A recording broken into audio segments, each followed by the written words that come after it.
Well, greetings, imagination connoisseurs. It is I, once again, the notorious RMB.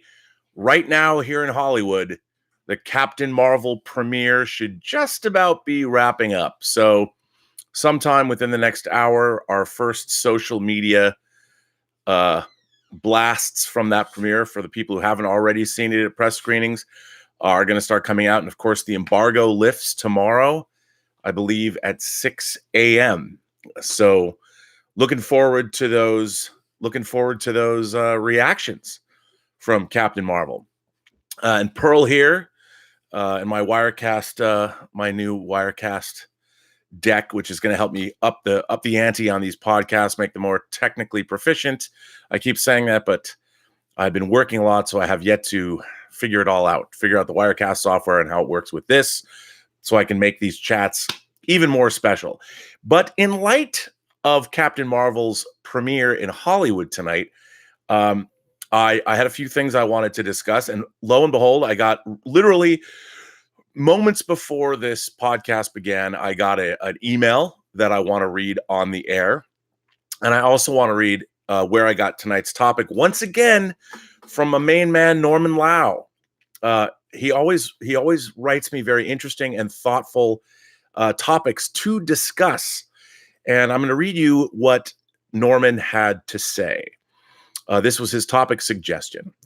Has geek culture today become what it is because the generations before wanted so badly for just some fandoms to become mainstream so that they reached a certain quality and respectability, which gave geeks credence and even some social credibility, that once they reached true commercial viability, Lord of the Rings, Iron Man and the MCU, Game of Thrones, Harry Potter, we essentially were granted what we have wished for, yet created our very own monster, which is now the current state of affairs? I think about this a lot, he says. We wanted so badly for our shit to be the topic of mainstream conversation over sports, news, the normals, water cooler conversation. And when we got it, that's when the line between the jocks and the nerds became blurred. Case in point, I was a hardcore World of Warcraft dungeon raider, but when it became the biggest PC game of all time, and when it became financially viable, legitimizing its presence in the news and in the media, everyone jumped on that bandwagon. We called them casuals, like the mundanes were to Bester and the Psy-Corps in Babylon 5. We were the elite, forced to game with the normals. And when guys I knew who were big-time sports ball fans started asking me, hey, bro, what server are you on? Because I was wearing my Alliance hoodie, I knew I felt a great disturbance in the force. And then I responded to him. I said, well, the Post-Geek Singularity has its downside. And he wrote back, social media, in my estimation, is the red matter of fandom, laugh out loud. Sure, it allowed Spock to cheat as David Marcus did with proto-matter to create the Genesis Matrix, but it ended up going awry. Social media, in my estimation, gives fandom today a false sense of having earned their stripes.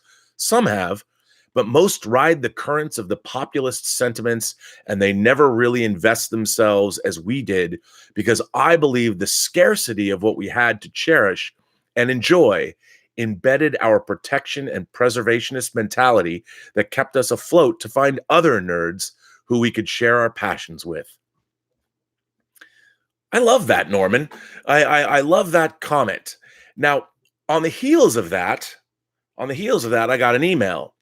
Got an email from Scott Dolson, and it came in literally an hour ago, little over an hour ago. And I wasn't even going to look at my emails before I went on the show because I was talking on the Midnight's Edge podcast. And by the way, say what you want about the Midnight's Edge podcast and everybody over there. I like those people. We all love Star Trek and are passionate about it. And I love talking Trek with those guys and girls. And they listen to me prattle on, and they allow me to do it on their own channel. So thanks to them, and I'm happy that I'm part of their community. But let me read Scott Dolson's email. He says, Rob, gatekeeper of verisimilitude, formerly known as the Amadeus of editing, I was inspired by your reading of an email you had received about the impact of your channel, and I wanted to relay to you some further corroboration of that fact. The fact that your channel serves more than just as a gathering place for the post-geek singularity, but also a validation to people's very lives. I'm just a few years older than you and share many of the same childhood experiences. I taped Star Trek episodes to audio tape to listen to later. I read comic books. I built models, even the old Aurora monster models. I took my first date, Julie Angel, in 5th grade. Yes, I started young, to see Godzilla versus the Smog Monster.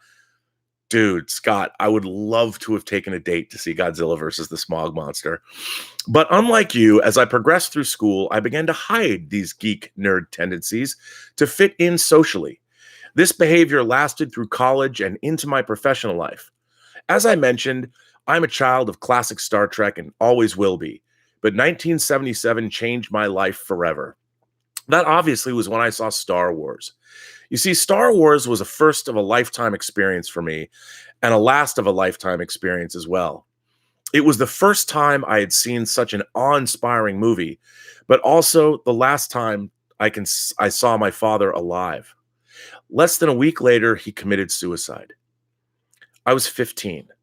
I couldn't, and still can't, fathom what would compel someone to go from the obvious joy on his face when leaving the theater to, in just a few days, making the decision to end his life and leave everyone he loved and who loved him behind. From that moment on, I have been forever linked to Star Wars.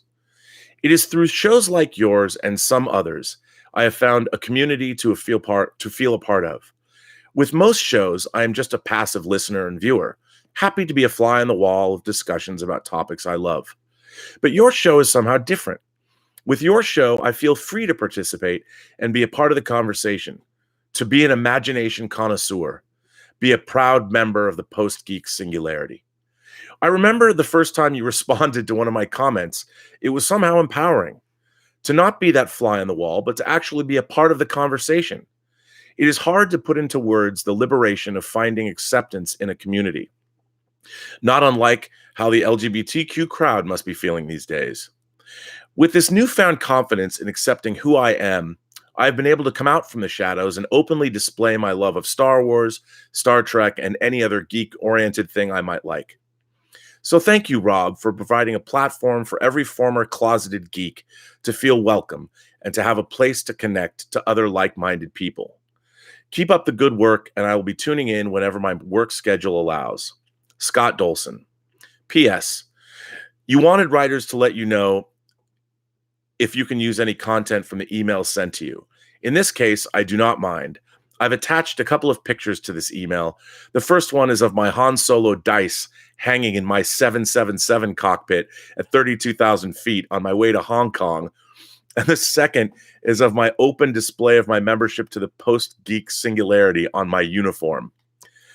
You can't see you can't see this picture, but when Scott says they're hanging in his 777, and indeed there is a photograph. I'll put it up on the Burnettwork website. I'll put it up on the Burnettwork.net. By the way, I put up if you like Prelude to Axanar, if you're a fan of that fan film, I put up on the Burnettwork.net Christian Gossett, director Christian Gossett's audio commentary that I had recorded for the now out of print Blu-rays of Prelude to Axanar, so you can see that.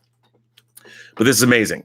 So again, with these two letters, first of all, Scott, it pleases me greatly to hear that when people come here, they feel a part of a community, because I'm saying that this is the Post-Geek Singularity community, and it is a place where everybody should feel welcome to talk and speak their mind and say whatever they want. That's the whole point of why I'm even bothering to do these chats.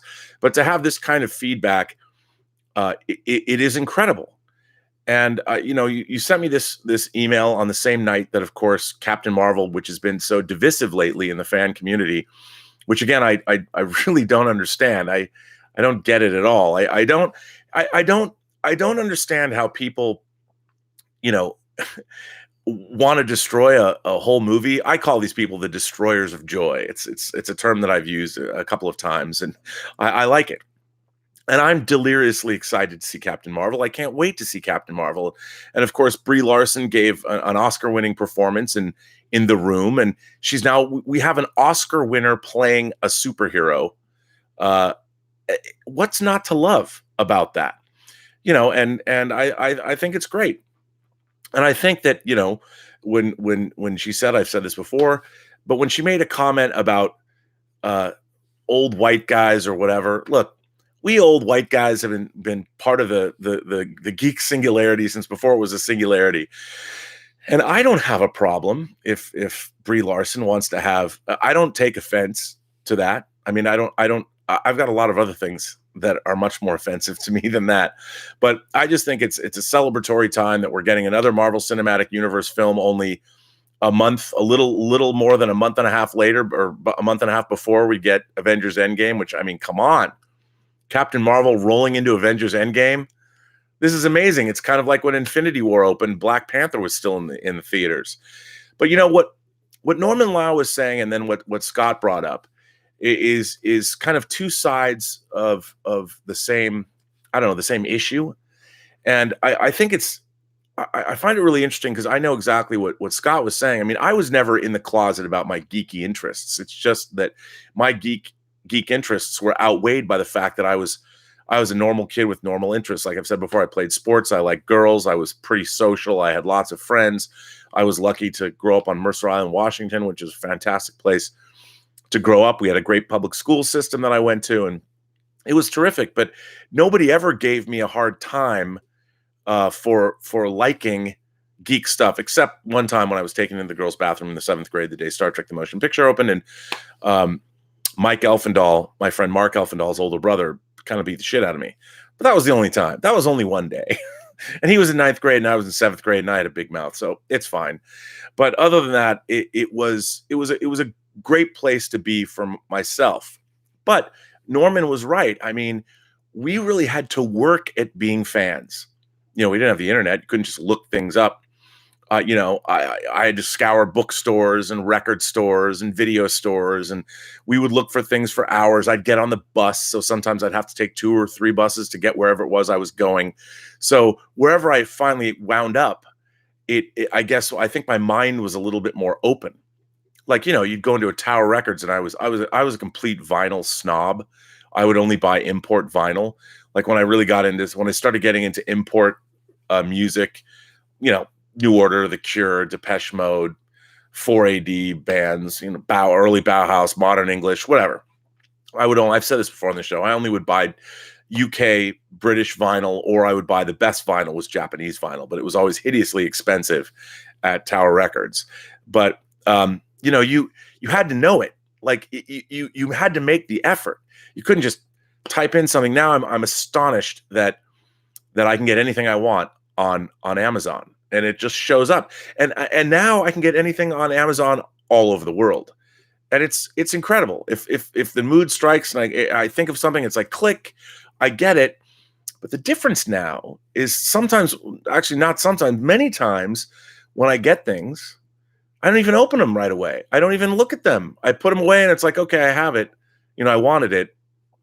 But it now is like, yeah, I'll get around to it. When before, every shred of something that you would get mattered. I mean, you would look at it, you'd hold it up. Like I used to read the covers of my 12-inch remixes because I collected 12-inch remixes, and I would memorize the producers and who played on them and who was the engineer and Trevor Horn. Anything that ZTT put out, I was like fanatical about anything on the ZTT label, because the producing was so good, and it was just a heady time. So anything you got was great. We were still discerning, but it's funny. I was clicking on my TV. When I look at YouTube on my TV, I get like recommendations. And the other day, Starship Invasions from 1977, a science fiction film that stars Christopher Lee, popped up. And I hadn't seen Starship Invasions I've never seen it since I first saw it in the theater back when I was like 10 or 11. And I just started watching it. It's very funny because I had gone to see The Wandering Earth over the weekend. I finally got to see The Wandering Earth, and then in The Wandering Earth, Jupiter is portrayed in the film, and Starship Invasions opens with this camera pan by of Jupiter, but it's a Jupiter that was clearly a ball that was painted to look like Jupiter, probably by someone in the art department in about 5 minutes. Let's just say it was not the most convincing Jupiter you'd ever seen on film. I mean, heck, 7 years later, we got to see Jupiter in all of her glory in Peter Hyams' 2010 Christmas season of 1984. And boy, Jupiter had come a long way in the movies. But it was funny to see Starship Invasions. And I remember thinking that, I would see Starship Invasions on the pages of Starlog magazine. And I'm like, man, I can't wait to see this movie. And it didn't matter. It didn't matter whether it was good or bad, or you just loved everything. And now, it's interesting what Norman was saying about World of Warcraft. I never played World of Warcraft. I think my first experience even hearing about World of Warcraft was when Brandon Routh in Australia was Superman. When I was on, I was, for those of you who don't know, I was on the set of Superman Returns in Australia for about 10 months, shooting behind the scenes. And you can see a documentary I made called Requiem for Krypton on the Superman Returns Blu-ray. But in his downtime, we would see, that was Elizabeth, everyone who just walked by. We would see, Brandon would play World of Warcraft. That's what he did to pass the time. And I didn't know much about World of Warcraft, and he would tell me all about it. And but Norman's point is well taken, that the people that were into World of Warcraft really knew about World of Warcraft, and it was kind of their thing. And I understand. I mean, if you think about the roots of Gamergate or whatever, it's all part of the same. It's all part of what happened with the Post-Geek Singularity. That there are all these people that spent a lot of time and a lot of their mental energy investing in what they loved, as I did my whole life, as I did with Star Trek, which I invested more time and energy and imagination into than any other franchise. Until what Scott said, when Star Wars came along, it changed everything. I did not have the experience of losing a loved one, and I can understand that once something like that happens, you never can understand why someone chooses to take their own life. But I can understand the joy of what it was like I went with my parents to see Star Wars, and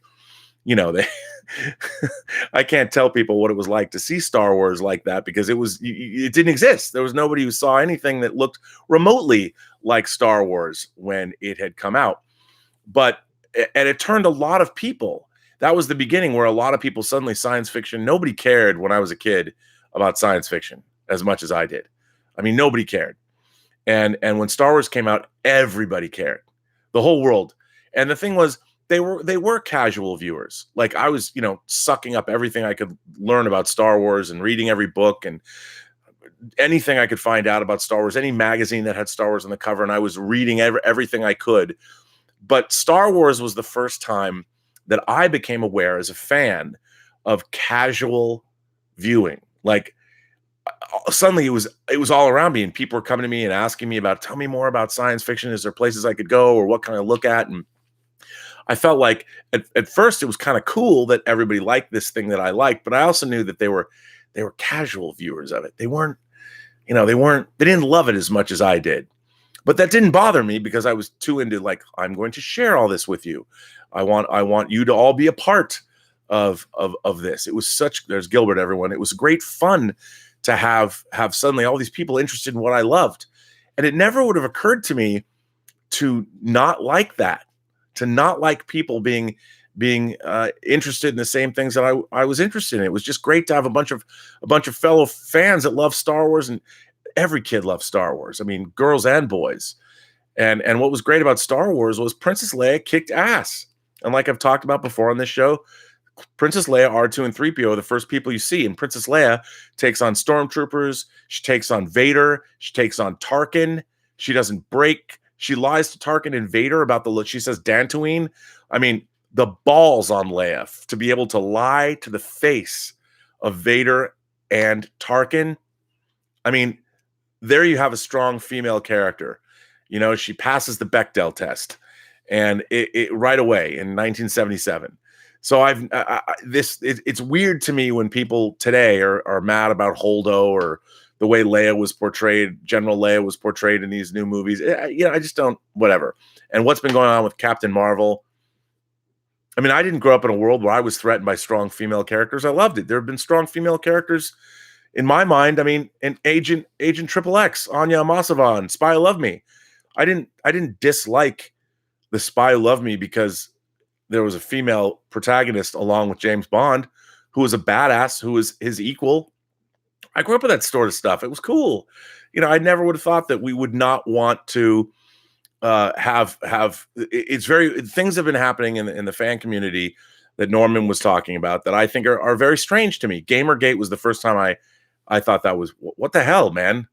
Like, don't you want to have girls playing video games with you? It was great. Like I've talked about before, it was great to watch more and more women join the fan community in the 90s with the rise of video games and the rise of things like anime. And more and more girls coming to the San Diego Comic-Con. Until now, it's not just girls and boys, but it's fathers, sons, mothers, daughters, grandparents. Everybody comes to San Diego Comic-Con. Everybody loves this stuff. This is the Post-Geek Singularity community. But I do think that for myself, I tend to, I expect, because I've loved Star Wars or Star Trek for 50 years, since it's pretty much its inception. And I do find I'm a snob. I admit it. I am definitely a Star Trek snob. And I'm not, I don't begrudge anybody for liking things. I don't.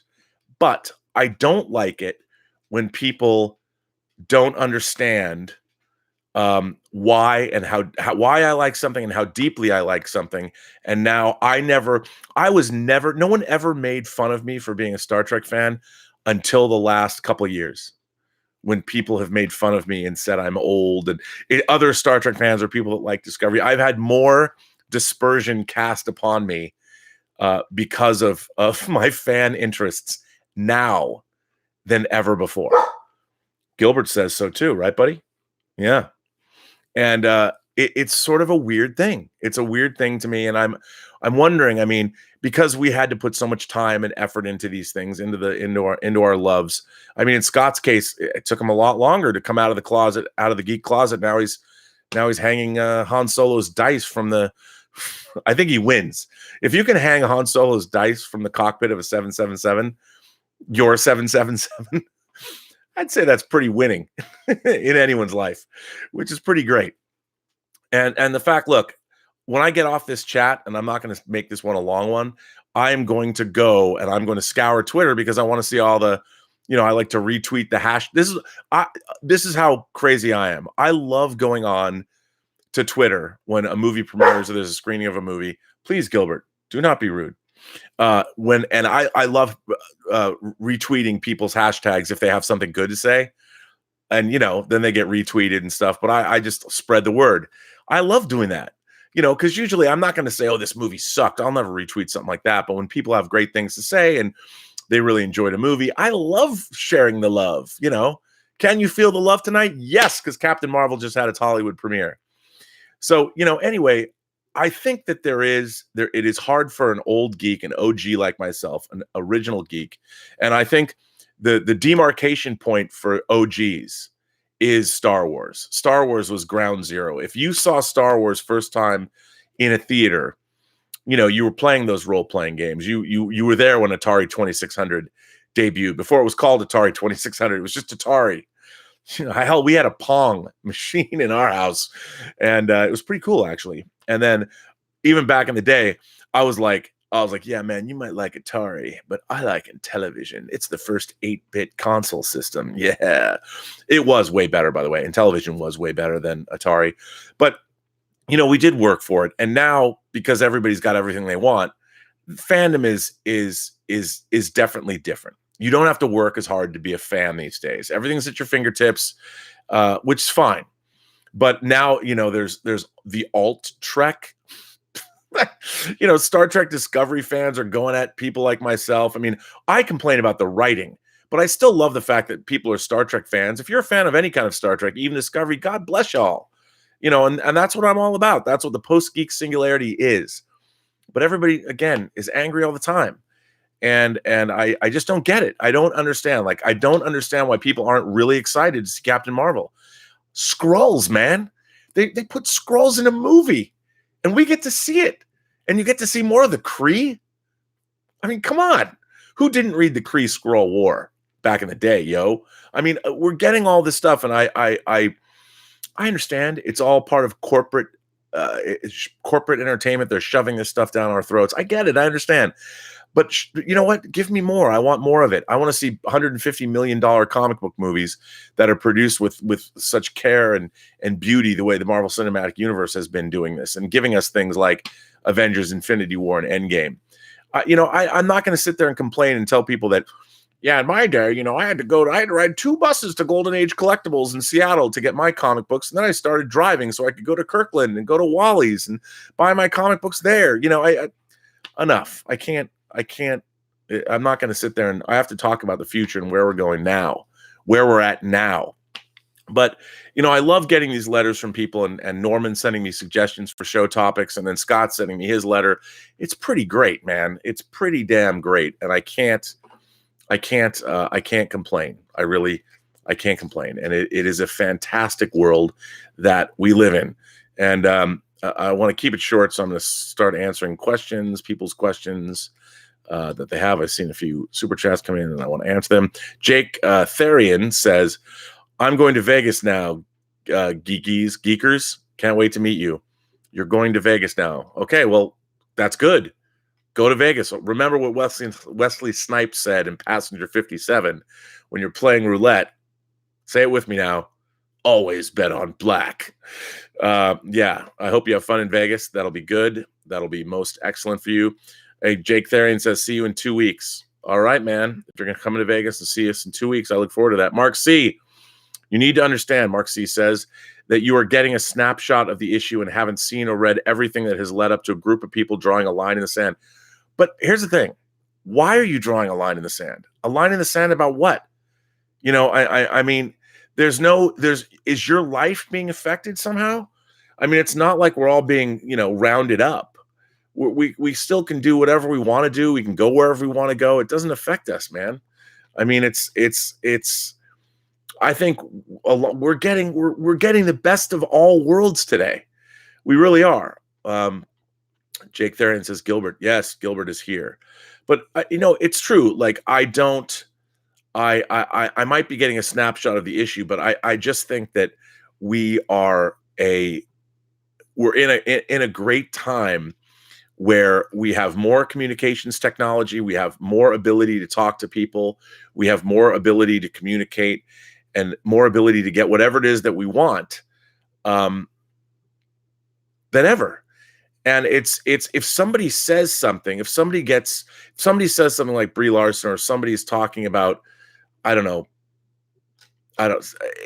we still have the ability to converse amongst ourselves, and we can still be civil and talk. I mean, I have never, as a white guy, I have never felt that, even now when I hear people talk about white men have had it good for so long and now we're going to get some payback and all that. I'm like, well, they got a point. Like, I'm a white dude. I came from a privileged upper middle class environment with a great public school education. My parents were together, until I left college, and they never said a bad word about anyone. So I really had, the Tooth Fairy did not bring me money. The Tooth Fairy brought me the missing Mego action figures I needed.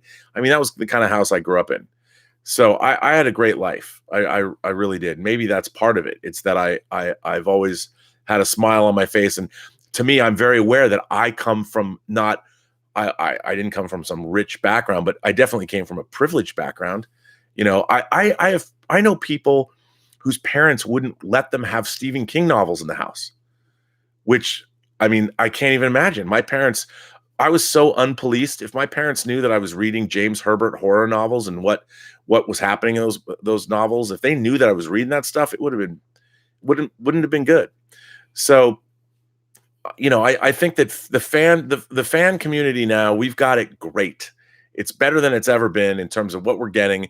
I just think that we need to be like everywhere else, more civil and open to talking about it with people. And to know that, if somebody says something that you don't like, we don't have to get mad. You discuss it, talk about it. It's amazing how people are so quick to anger. I don't remember a time, of course, we didn't have the internet, but I don't remember a time where people were that quick to anger. I don't know. It's strange to me. And it's strange that tonight Captain Marvel is opening, and I read that there's still a organized effort to curtail its success somehow. Don't you guys want to see it? I mean, they made a Captain Marvel movie. They made a movie with Carol Danvers as the star. I mean, who would have thought that? It's unbelievable. It's unbelievable, and it's unbelievable that I can sit here and share my unbridled enthusiasm about this movie with you guys out there, and girls, and gentle people, and people of all shapes, sizes, colors, creeds, sexualities, religious beliefs. Here we are. We're all here together, part of the Post-Geek Singularity community, and we get to see a Captain Marvel movie on Friday. Come on, that's amazing. It's amazing. It's funny. I always hark back to one of my favorite movies of all time is Almost Famous, and it's one that one kid says, "Hey, you want to come out to a party? You want to go hang with some good Topeka people?" I kind of like to think that the fan community is a bunch of good Topeka people. That's what I'd like to believe, and we're getting a Captain Marvel movie. I mean, I think that's pretty cool. And guys like Scott tell me about they hang dice in their 777s. Incredible. It's just incredible. But, I do think that there is something to be said, to go back to Norman's point. There is something to be said for the fact that when you have everything, when everything is surrounding you all the time, it's hard to remember how fortunate we are to have everything. Because if you already have everything, it's better to have loved and lost than never to have loved at all. I don't know if that's true, but I feel like my whole life I've just watched this upward curve. Now there is something that's unfortunate about all of this that I will cop to, I will admit to. When a guy like George Lucas, and we've talked about this before, when a guy like George Lucas was trying to make Star Wars, there was no Star Wars. He was just trying to get somebody to make his movie. That's what he really wanted to do. And, here's the studio, and here's George Lucas. I would really like to make this Flash Gordon thing. And so he was the filmmaker. He was the artist trying to get this person to give the studio to give him money. Alan Ladd Jr., please make my movie, Mr. Ladd. Well, now it's totally reversed. You've got the studio who owns all these IPs, and their only motivation, their sole motivation is to make money. So they have to make the safest. It's very funny. Like it's so funny to me that Disney ended up making The Last Jedi, this incredibly divisive movie, when they were just trying to keep the franchise alive, and they want the franchise to please everybody and to make everybody happy. And they made a movie that seems to have pissed everybody off. I mean, even Mark Hamill's going off now again on social media about things. And the whole power scheme is these things that were created, Star Trek by Gene Roddenberry and Lucas, and everything that Spielberg had his hands in, and the Marvel Cinematic Universe, and all these things are now owned by these giant behemoth companies, and they get to pick and choose who they deem worthy of working in these things. And it's so strange because that's the exact opposite of where it was when I was growing up. And I think that's what people are responding to. And I'm not naive to think that, of course, Star Wars is owned by a big corporation now. The first impulse is not to hire some visionary who wants to come in. You're going to hire people that are your safest bet. They're going to deliver a product that, to Kathleen Kennedy's credit, she made a lot of really interesting hires. And people criticize her now, but Lord Miller, Gareth Edwards, I mean, these are people that she was really trying something new, and it didn't work out for her.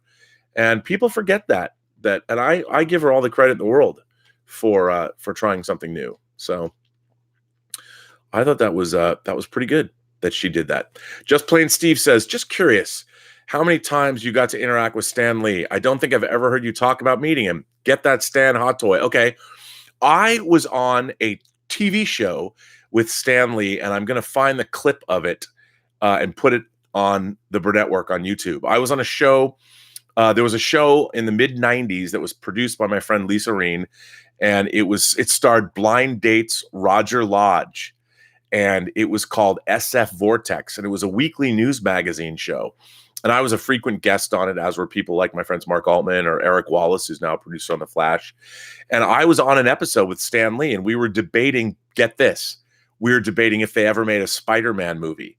And Stan was like, it doesn't matter who plays Spider-Man, because Spider-Man's in a mask. And I said to Stan, I was like, no, you got to cast somebody who is Peter Parker. And it was interesting. And we kind of went back and forth, and there was some, he said, he was trying to be disparaging to me, but in a fun way. He's like, I think you're from Krypton. I'm like, let's mix your metaphors. It was amazing. It was amazing. Jake Therian says, hashtag Jake saves Han. John. I love that. Yes, justice for Han. Justice for Han. Let's see what anybody else. Let's go back up and have some questions here. Willow Yang went to bed. It's actually 9 p.m. where I live, but I have to get up at 5 a.m. every day for work, so I go to bed early. Sorry to hear that you're still getting so much snow. We have it pretty good in Vancouver. Oh, that's to Haskell 420. Yeah, you guys are. Scott Dolson. Wait a minute. Scott Dolson, who I read your letter, he says, with luck, he's in Buenos Aires and wide awake to find another live chat. Awesome. See, Scott Dolson, who sends me an email an hour before I go on, is here now in Buenos Aires. How cool is that, dude? All right, now I got to ask you a question, Scott, if you're still here. Is that real? Are you a pilot? I want to ask I don't want to, did I out you? I don't want you to get in trouble because I mentioned that you put your dice up in your 777 cockpit. I hope you don't get in trouble. King of Scotland's got to go to bed. I know it's weird because there's a whole different crowd of people here when I do these things at night. So I apologize for that. But it's cool to have new people here. I got, for whatever reason, the last couple of days, I got a lot more subscribers to my YouTube channel, which is very, very cool. So thank you all for subscribing, and tell more people to subscribe. Fred Hensley's here. He says, good evening, gang. CW. Christian Sebesky, I also love the prequels. They're nerd candy. See, what's really funny? I grew up by the way, I poured myself a tall glass of Dr. Jameson, and my giant ice cube is melted. See, I talk on these and I don't drink. Hard to do rip with Rob. They're nerd candy. Yes, you are correct. I don't think the prequels are very good. The storytelling is not good, but the Star Wars in them is good. I know that doesn't make any sense, but I like all the Star Wars stuff in the prequels. I just think that the storytelling is really, really not good. But I like the actors, and I like the Star Wars of the prequels. The storytelling is not good. What's really cool is if when I was married, my ex-wife and I used to put on techno music and have people over. We'd throw these monster parties on Friday and Saturday nights, and we would put on techno, and then I would throw on a movie that would be playing, and the techno would play over it. When we were altered enough, when we drank enough wine or whatever, the prequels started to look great, especially when you're listening to early Daft Punk, around the world, watching Phantom Menace. It kind of worked. One of our favorites, by the way, to put on with techno music was Barbarella. That might tell you a little bit more about me than you need to know. But anyway, Dan V900 says, I have a ton of EU extended universe books and comics. Those are better days. It's really interesting. I mean, the EU stuff and Star Trek novels too. There's some great storytelling in there that I don't know why that material is not mined more than it is. I don't know. Ben Bamboo says, damn, Rob is on, was just about to kill this pizza and an episode of Doom Patrol. Geek problems. I've been waiting. I have not watched Titans, but now Doom Patrol, and when Swamp Thing drops, man, I'm going all in on DC. I saw a commercial today for the DC streaming service for the old Shazam Saturday morning show from the 70s. Billy Batson and Mentor. And I'm like, man, I would watch that again. I haven't seen that since I was a little kid. I love those shows. Shazam and Isis, Arc 2. Remember Arc 2? Jason of Star Command and Space Academy. Those are the days. Farky50 says, I've always played the Star Wars video games, especially LucasArts PC games. You guys remember X-Wing and TIE Fighter and X-Wing versus TIE Fighter? Those were great games. Those X-Wing and TIE Fighter games are great. Again, it's funny. I wonder, can people go back after playing like Battlefront, can you go back and play X-Wing Simulator or whatever it was called and enjoy it now? Is it possible? I don't know. Apple Crow. I've had a lot of strokes from friends and random internet people telling me to write. So next week on spring break, I'm going to write my first fanfic Orville episode. Any pointers from a creative? That's a really good question, Apple Crow. First of all, I love that you're going to try your hand at an Orville episode. You know, that's called the spec in industry parlance, a speculative screenplay. And you know, I think before you start, just read up about on the internet or get a book about screenwriting, and just follow the formatting. I mean, don't worry totally about formatting, but just a little bit of the basics. And I think you should absolutely do that. You know, that would be really interesting. I can't wait to hear it. Please share with us your progress and don't give up. You know, here's another thing. If you want to be a writer, write a page a day, even if it sucks, even if it's just the worst shit ever, just write a page a day, because at the end of say 50 days or 60 days, you'll have a teleplay. You'll have a television screenplay. And then if it sucks, just go back and rewrite it. But if you do a page a day, it's like the snow monster and the abominable snowman and Santa Claus is Coming to Town, when he sings that song, you know, put one foot in front of the other. He doesn't sing the song, but he does put one foot in front of the other. And soon you'll be walking out the door. If you write one page a day, soon you'll have a finished screenplay. And so I think you should do that. That's great. I think it's really cool that you're doing that. Joe Lynch says, hi, Robert. Hi, all. Hello, Joe. Radio Broog says, yeah, the Captain Marvel chaos is silly. I think it will do gangbusters and all the trolls will fall silent. I do too.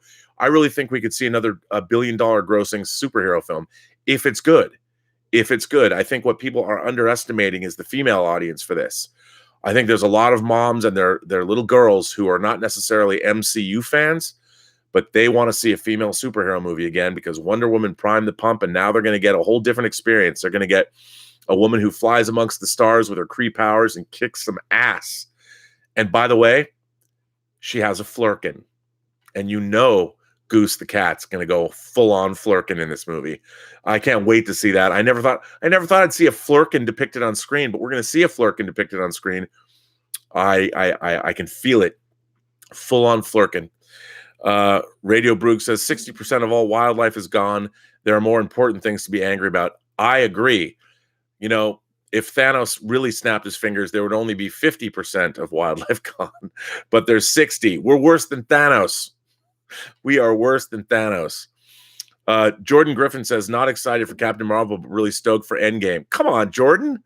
How come you're not excited for Captain Marvel? It's all part of the same continuum. But I'm really excited for Endgame, but come on.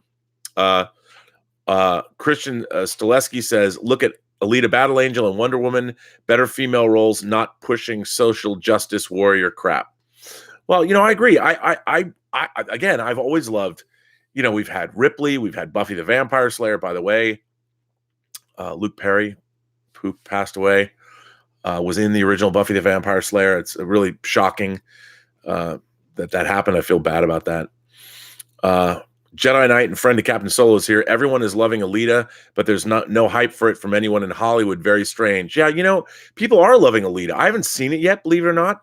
I could have gone to see it the other day, but I went and saw The Wandering Earth instead because I really wanted to see it. But yeah, I'm surprised. Everyone I've talked to, people are all like, yeah, I really liked Alita Battle Angel. And you know what? Its box office is slowly inching up. I'd like to see it. I'd like to see it make $500 million. I think the craft on display is worth it, but we'll see. But yeah, I mean, look, we've got Alita Battle Angel in theater and Captain Marvel and a gigantic, big, goofy Chinese science fiction movie in The Wandering Earth. Man, that movie was goofy. It was goofy fun. I couldn't believe just how goofy it was. It's pretty damn goofy. But it really tickled the 8-year-old in me that loved Gorath, 1966, the Japanese science fiction film Gorath. It's like that. I mean, The Wandering Earth is basically about the Earth that is being powered to Proxima Centauri, almost gets screwed up and devoured by Jupiter. I'm telling you, that's what happens in this movie. It's pretty hilarious. It's pretty hilarious. You got to see it. It is pretty funny. Jake Theron says Han lives. Hashtag Han lives.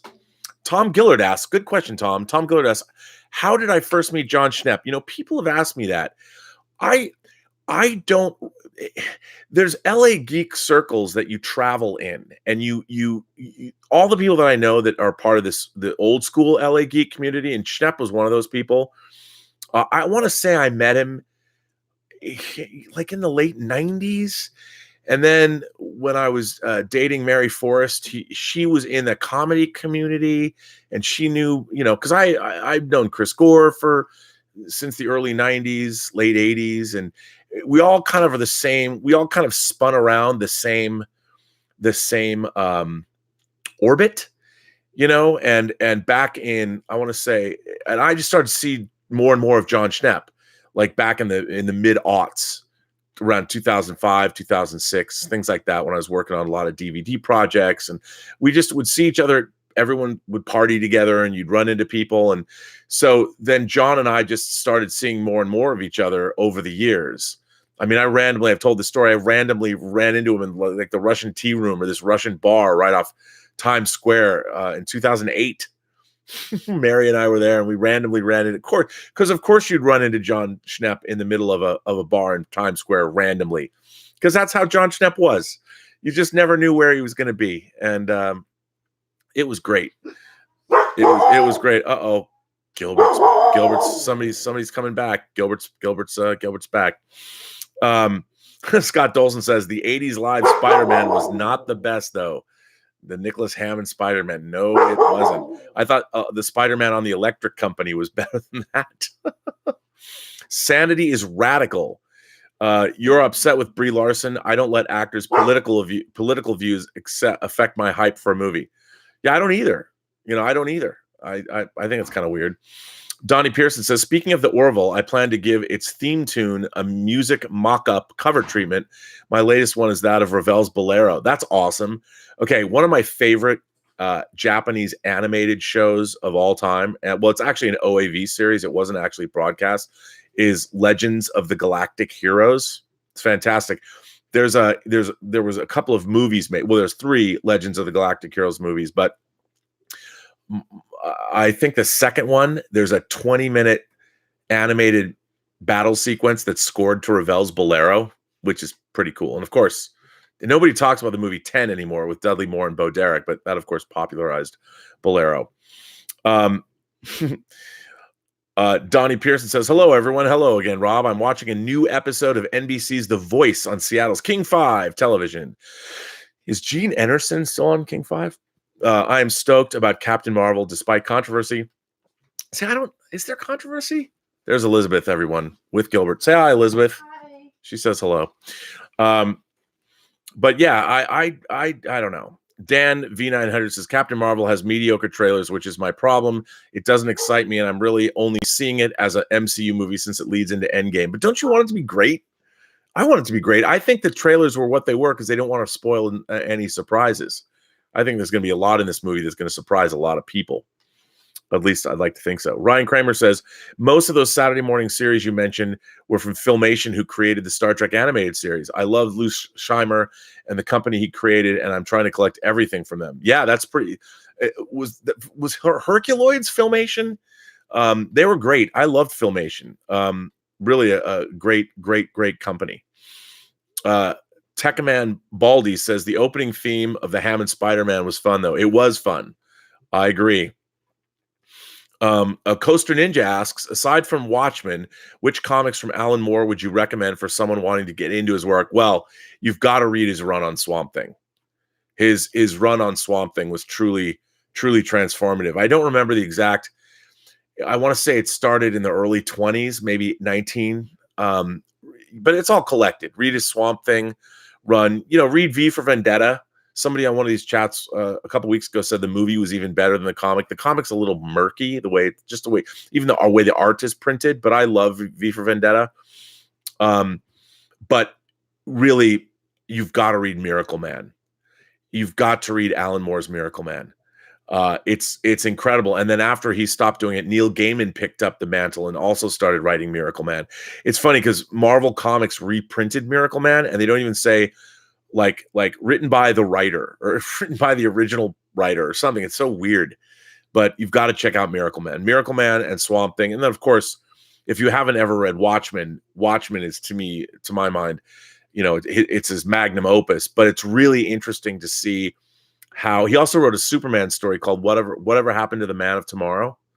I think that's Alan Moore, right? Kurt Swan drew that, I think. But that's also very, very good. And he really did interesting when Rob Liefeld brought him on and he wrote Supreme. That was some interesting stuff too. Mark C says Herculoids was Hanna-Barbera and Filmation did Space Sentinels with Hercules. That's what I was thinking of. Mark C is correct. That's right. Herculoids was Hanna-Barbera and Space Sentinels, man. I haven't thought about that in ages. Wow. Sanity's Radical says, I see a lot of people that wanted to fail because of Brie Larson's opinions. In the words of Trumpelstiltskin, sad. Yeah, again, and I don't think her opinions were that bad, And the reason she made that crack about, who cares about what old white men think of Wrinkle in Time? Well, she was actually referring to an article about the critical establishment. So that was not just a random crack at white dudes, even though it was a crack about white dudes. She was also referring to a recent article about the critical establishment and how many people were writing, movie reviews, and it was middle-aged white dudes, and that was just a fact, and she was referring back to that. Coaster Ninja, CW says Coaster Ninja, V for Vendetta, Tom Strong, also great. Promethea, League of Extraordinary Gentlemen is another great comic. Alan Moore also wrote a basically 3-volume beautiful book of porn called Lost Girls. It's fairy tale characters, storybook characters in adult situations. I have that book. It's also kind of interesting. The artwork is beautiful, and although I wouldn't recommend that to get your cross section of Alan Moore. I would go with more of the superhero element. Let's see. Ryan Kramer says most of those Saturday morning series. Oh, I already read that. Sorry. Yes, Ryan, I knew that. Let's see. Well, I don't know. Komoda. Tekaman Baldy says Komoda. So in Miracle Man, the way Shazam says Shazam, Miracle Man says Komoda is the word that he uses in that comic. And it's interesting. Christian Stileski says, I'm getting into a lot of Star Trek, going to start with the OG season, the original season. Yes, you should do that. That's most excellent. Donnie Pearson says, speaking of classical music in general, one of the first classical music pieces I've heard in my lifetime was Sir Edward Elgar's Pomp and Circumstance, March No. 1, Land of Hope and Glory. Sounds good to me. DJC D01 says, Jonathan Frakes played Daisy Duke's love interest. LOL. You're the second person in 2 days to tell me that. I didn't remember that. Mark C says, again, was fine with the film critic comments, but until after answering her door, she referred to it as the patriarchy ringing on her parade. Yeah, I'm not all about that. What is the patriarchy? First of all, human civilization, it only endured because we had our defined roles starting back 100,000 years ago when we were getting eaten by predators, when mankind wasn't special. We had to develop family units and everybody had to do their part. Again, things are changing. The fact that everybody's screaming about the patriarchy, I mean, look, everybody wants the world to change immediately in their lifetimes. And it's a slow evolution, but it's changing. Things are getting better. They are. Overall, you might say that's not entirely true, but yeah, we have to protect the environment. But for the most part, we're doing okay. Humanity is doing okay.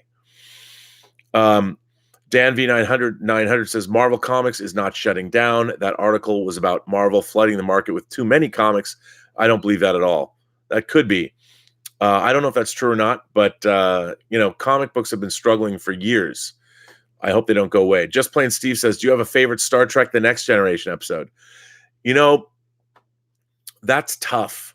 A Star Trek The Next Generation episode. Look, I love Chain of Command Part 1 and 2. That's my favorite Next Generation two-parter, even more than Best of Both Worlds. Of course, I love Inner Light. I love Yesterday's Enterprise. I love Tapestry. But, God, there's so many. There's so many. I do not like Sub Rosa. Jake Theron says, Rob, I just want to meet you and John. Well, yeah, man, come meet us. I mean, John's talking about going to CinemaCon. He wants me to go with him and come to Vegas. I've never been to CinemaCon, so I really want to go. That'd be great. DJ CDO1 says, I was the one. You were the one. What do you think of Glenn A. Larson's career? Singer to Battlestar Galactica to Knight Rider to Fall Guy to Airwolf. Well, Glenn Larson was one of the great TV producers of the 70s and 80s. And who doesn't like Knight Rider, Fall Guy, and Airwolf? Although, you know what? Given a choice, if I could have a Blue Thunder or the Airwolf, I know Campy would take the Airwolf, but I love Blue Thunder. I really did. I might have taken that.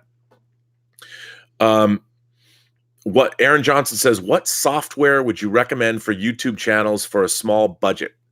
Measure of a Man. Scott Dolson says Measure of a Man is a great episode. Picard's speech is great. Scott, you are correct. On the Blu-ray, I love to bring this up when people bring up Measure of a Man. On the Blu-ray of Next Generation that I was one of the producers on the special features, we were able to get the extended version of Measure of a Man out, full Blu-ray. It's 13 minutes longer. It's the only extended Star Trek episode really that exists, and it's great. Scott Dolson also says, but most people's knowledge of history begins the day they were born. Doesn't make sense, but is often true. Dude, I think you're absolutely right about that. I think you are totally right about that.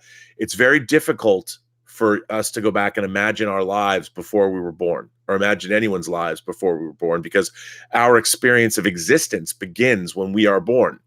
So it's hard to go back. I mean, everything before you're born seems like you're reading it in a book.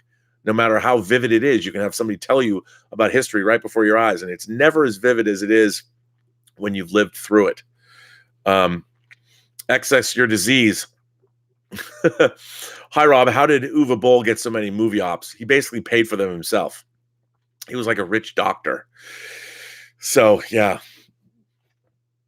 Vegetable Tube says Marina Sirtis played a Latin woman in Death Wish 3. Did she? I think she did, yeah. Greg Smith's here. Sorry I missed most of this chat, Rob. Check your messenger PM for a pic of the completed lid. I think it's pretty good. Okay, for those of you who don't know, Greg Smith, my friend Greg Smith, who I grew up with, I went to junior high and high school, is building a full-size Imperial probe droid for the Emerald City Comic-Con, and he's called this probe droid Priscilla, Queen of the Glacier. And he's also the star of my first episode of Robservations, not these chats, but an actual show. If you go back onto the Burnettwork, it's one of my first videos there. It's Robservations Episode 1, Middle-Age Cosplay. Check it out because you can see the full-size land speeder that Greg has been building. And on my Patreon page, if you're a Patreon subscriber of mine, I've been dropping new videos. I put one up tonight. They're quick. They're short videos, but Greg sent me 2 video pieces, which I stuck together, of the progress on Priscilla, Queen of the Glacier. So you can see that. I put those up for a couple weeks for my Patreon subscribers before I put them live. You don't have to be a Patreon subscriber of mine, but you'll get to see them live. And you get to see other things on if you're a patron. Some really cool stuff if you're a Patreon subscriber. There's a particular video up there that you guys might like to see. And check that out.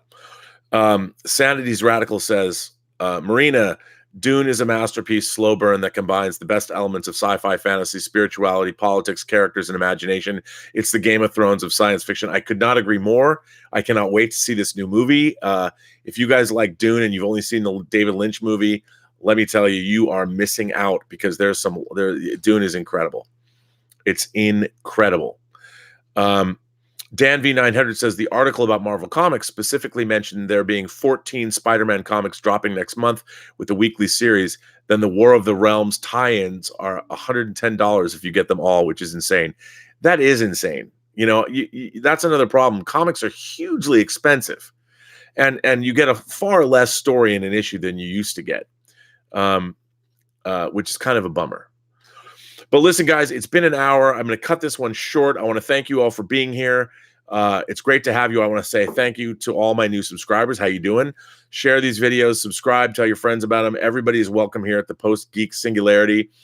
And keep those emails and things coming because I love getting them. I got another one today that I'll probably read tomorrow. I'll be back here during the day tomorrow.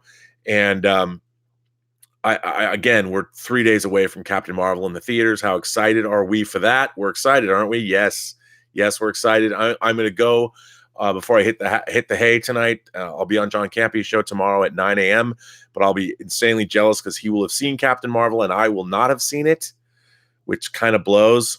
Why doesn't he help a brother out? Why doesn't he help a fellow compatriot, to slide me into a press screening or something? Of course, maybe I could have done that for myself, but I didn't. But anyway, I'm going to take off. Gilbert says goodnight. Pearl the Xenomorph says goodnight. And so I want to thank you guys all for being here, and girls and gentle people and whoever you are, wherever you are, whatever you love. Remember, you can always come here and we can share enthusiasms like Robert De Niro in The Untouchables. Anyway, as everyone knows, I always say every person you meet has a story to tell that you have never heard before. All you have to do is listen. And with that, I'm going to go on to Twitter and I'm going to see what the reactions are from the Captain Marvel premiere in Hollywood tonight. So everyone have a good night. I'll see you guys probably tomorrow. Absolutely. I'll be back.